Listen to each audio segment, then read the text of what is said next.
സ്വിറ്റ്സർലൻഡിലെ burn ക്യാൻറ്റന്റെ ഭാഗമായ ഇന്റർലേക്കൺ പട്ടണത്തിനോട് ചേർന്ന് സ്ഥിതി ചെയ്യുന്ന വളരെ മനോഹരമായ ഒരു ഗ്രാമമാണ് ഗ്രിൻഡൽവാൾഡ്. സമുദ്രനിരപ്പിൽ നിന്ന് ഏകദേശം 3392 അടി ഉയരത്തിൽ സ്ഥിതി ചെയ്യുന്ന ഈ ഗ്രാമത്തിലേക്ക് ഇന്റർലേക്കണിൽ നിന്നും ബേണി സുബർലാൻഡ് റെയിൽവേ പ്രത്യേകമായി ട്രെയിൻ സർവീസുകൾ ഓപ്പറേറ്റ് ചെയ്യുന്നുണ്ട്. ടോപ്പ് ഓഫ് യൂറോപ്പ് എന്നറിയപ്പെടുന്ന ജുങ്ഫ്രോയിലെ യൂറോപ്പിലെ ഏറ്റവും ഉയരം കൂടിയ റെയിൽവേ സ്റ്റേഷനിലേക്ക് എത്തിച്ചേരുന്നതിനുള്ള പ്രധാനപ്പെട്ട മാർഗ്ഗങ്ങളിലൊന്നുകൂടിയാണ് ഗ്രിൻഡൽവാൾഡ് വഴിയുള്ളത്. ഗ്രിൻഡൽവാൾഡ് റെയിൽവേ സ്റ്റേഷന് മുൻപുള്ള ടെർമിനി സ്റ്റേഷനിൽ ഇറങ്ങിയാൽ അവിടെ നിന്നും ഈഗർ എക്സ്പ്രസ് എന്ന പേരിൽ അറിയപ്പെടുന്ന കേബിൾ കാർ സർവീസ് ലഭിക്കും.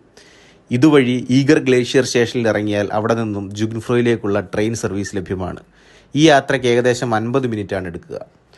പിന്നീടുള്ള മാർഗം ഗ്രിൻഡൽവാൾഡിൽ നിന്നോ ലാറ്റർബേണിൽ നിന്നോ ട്രെയിൻ വഴി ക്ലെയിൻഷേഡ് എന്ന റെയിൽവേ സ്റ്റേഷനിൽ ഇറങ്ങുകയും അവിടെ നിന്ന് ജുങ്ഫ്രോയിലേക്കുള്ള ട്രെയിൻ ഉപയോഗിക്കുകയും എന്നുള്ളതാണ്. ഈ യാത്രയ്ക്ക് ഏകദേശം 90 മിനിറ്റ് എടുക്കും. ഏകദേശം 9 കിലോമീറ്ററോളം സഞ്ചരിക്കുന്ന ജുങ്ഫ്രോ റെയിൽവേ 7 കിലോമീറ്ററോളവും ടണൽ